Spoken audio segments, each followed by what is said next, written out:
Hey,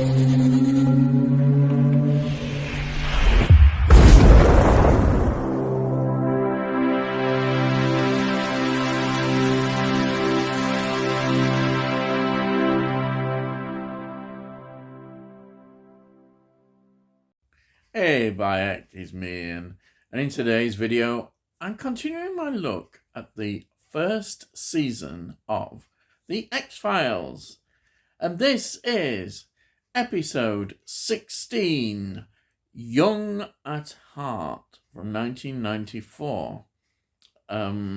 This is, I suppose you could say, it's another of the standalone episodes. Monster of the Week, they call it, but it's another good episode, definitely, and continues the high standard I think that this first season has produced. Now, this previously we had Lazarus, and the next one is EBE. This was transmitted on the 11th of February 1994 on Fox Network, and on the 12th of January 1995 in the UK it was transmitted on BBC Two, as usual. It's been now really building up an established following. Now, this is written by Chris Carter and Scott Corfer. Now, Scott Corfer is given credit on here, but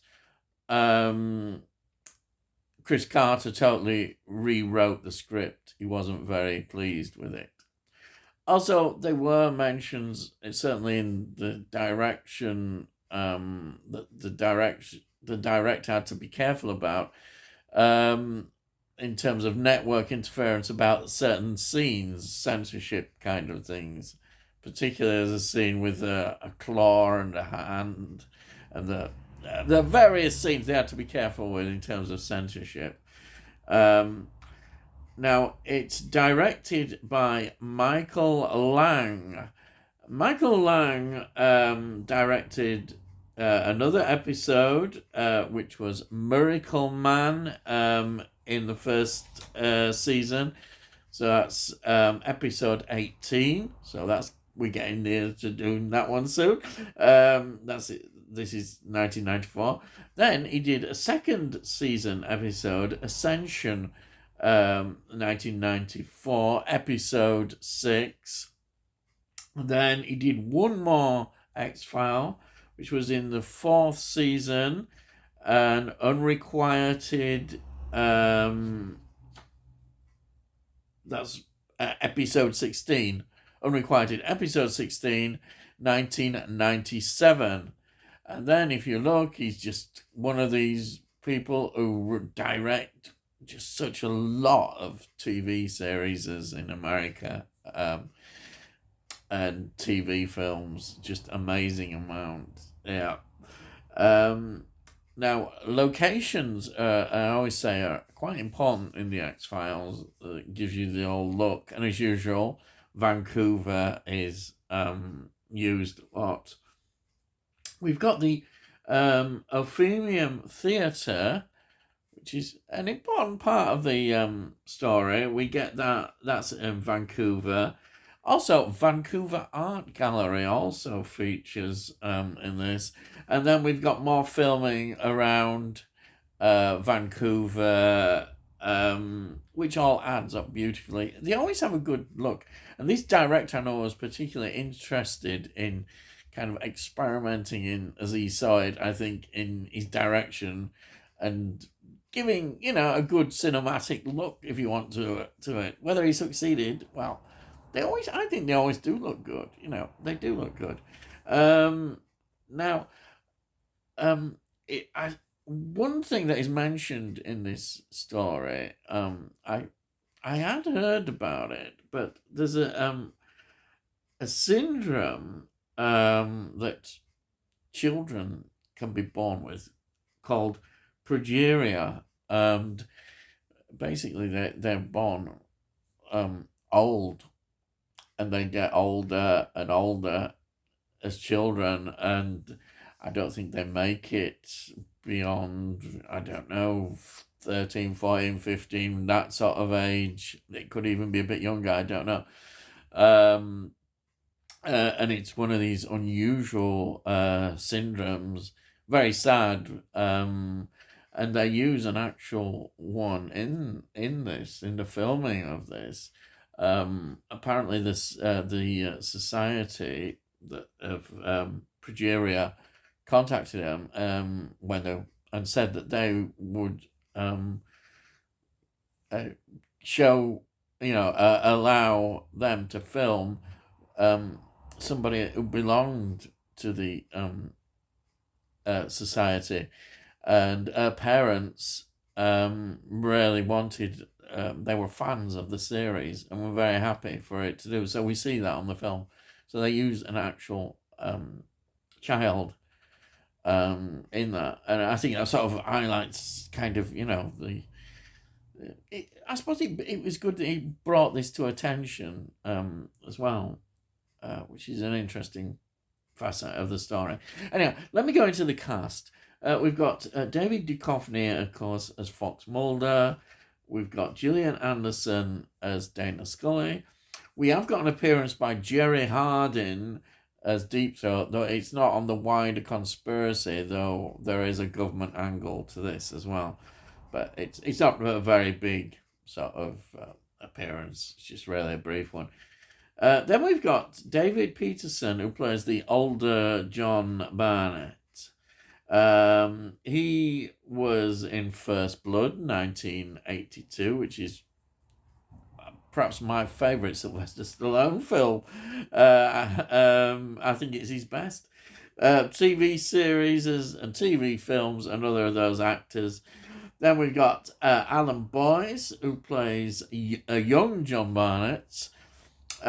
He was in No Easy Way, 1996. He was in An Ambush of Ghosts, 1993. Nowhere, 1997. And a few more TV series as usual. I always say that, don't I? Then we've got Dick Anthony Williams, who plays Agent Purdue. Now, he has got a really great CV, really.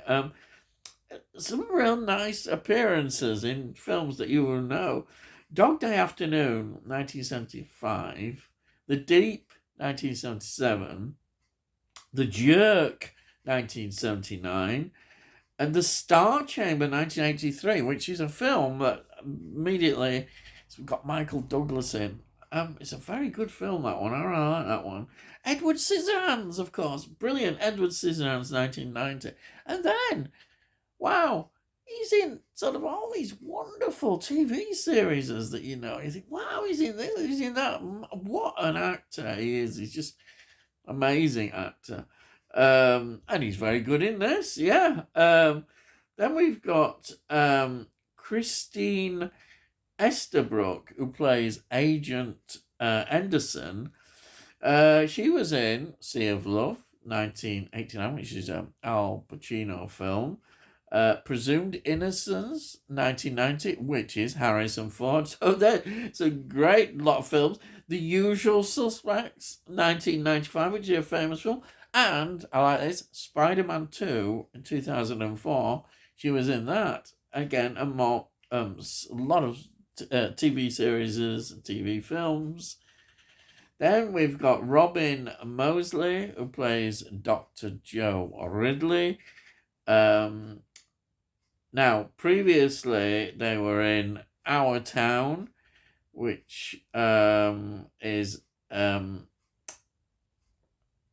season 2, episode 24. Sorry, yeah, that's right. Season 2, 24, 1995. Terma, that's it. Season 4, episode 9, 1996. And just to throw in Elf, the film, 2003, which a lot of people may know about as a TV series. So there's previous X-Files experience from this. And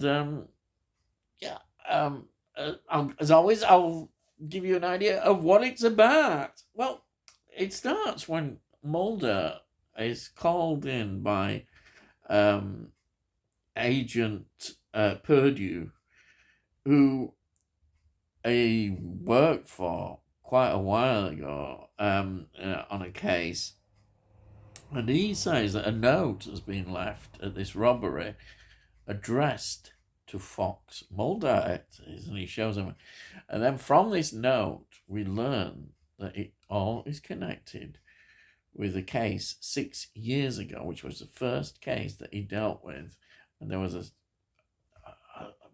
big sort of thing in terms of for Mulder, because he felt that he could have saved some people who were, I think 2 people who were involved in this standoff situation, and he didn't. He followed the FBI rules that not to shoot if there was a hostage at the side, which there was.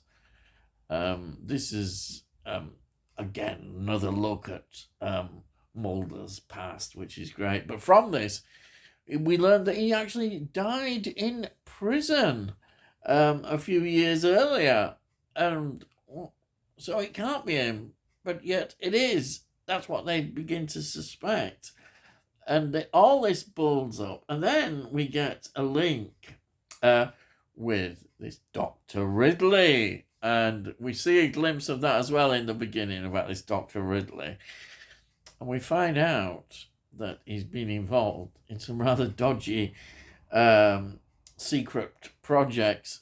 Notice the government bit there, who were interested in that. That's why we've got Deep Throat involved, who want to perhaps buy the secrets of this. But so far they haven't got hold of them. And it is a reversal of the aging process, which all comes from this Dr.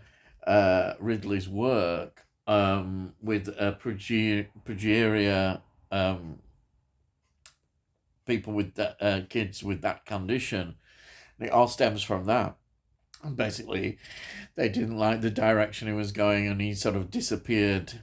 And now, well, I'm not going to give it all away, but there's a connection with everything. And it's a great story again. I was, I couldn't remember what direction this story went when I was watching it. I vaguely remembered it. I haven't seen this one for a long, long time, quite a few years. And I was gripped by it because I was wondering what was going to happen. And it was great. I loved it. I think it was great. I think I noticed reviews. Some of the reviews are not quite as kind as maybe I am to the story. They keep nitpicking it, and as usual. But I thought it was thoroughly entertaining, and the concept is very interesting. And plus, I learned about this condition. So for me, it's a great entertaining story, and yet it's another standalone. Again, I'm showing that there aren't perhaps as many of the mythology stories in this first season as we had the impression. There's a lot more of the standalone episodes. But this is great. I thoroughly recommend it. I really enjoyed it. And I think that's it, really. Yes, highly recommended. Before I go, I always do this. There it is. I always do that as well. You're saying, hey, Mike is doing it again. Yeah, so this is the first season, the small first season within the big box of all the seasons of the X-Files. Yes. So there we are. If you're new to the channel, please subscribe. I'll let you know when I put out the videos, and you can have a look at playlists and all that kind of stuff. And if you like this video, please give it a like. Get it out onto YouTube and all that sort of stuff, and hopefully more people might like it. And if you've got any comments, please put your comments down. I love to read your comments. I do, I really do. And buy a kit costs note. You can't say fairer than that. So I think I've gone on far too long, as usual. All I gotta say is, I'll see thee again.